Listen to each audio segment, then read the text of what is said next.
Haluatko hallita mielialaa vai haluatko mielialan vaikutuksen olevan vähäisempi? Jos haluat hallita mielialaa, opettele valehtelemaan itsellesi. Minä olen tärkeä ja haluttu, mutta vain tällä planeetalla. Minä olen turha ja inhottu, mutta vain tällä planeetalla. Jos haluat mielialan vaikutuksen vähenemistä, en tiedä. Mulla ne on tai ei ole, siis mielialat. Silloin kun on mieliala, niin se on joko kamala tai mukava. Silloin kun ei ole mielialaa, en mielelläni ala. Jos haluat lakata olemasta vihainen, osallistu ihmiskunnan kanssa massa-eutanasiaan. Viha on keksintö, vihaisuus on trouppi.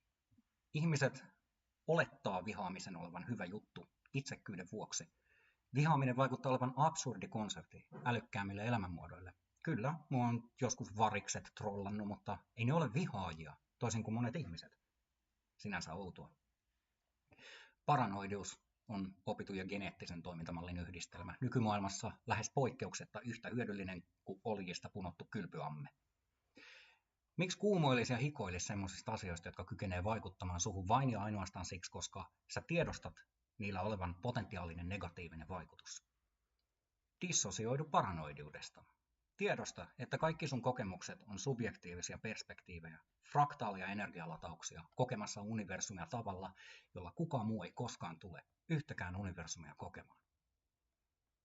Ja mitä teetkin, tee se hyvin.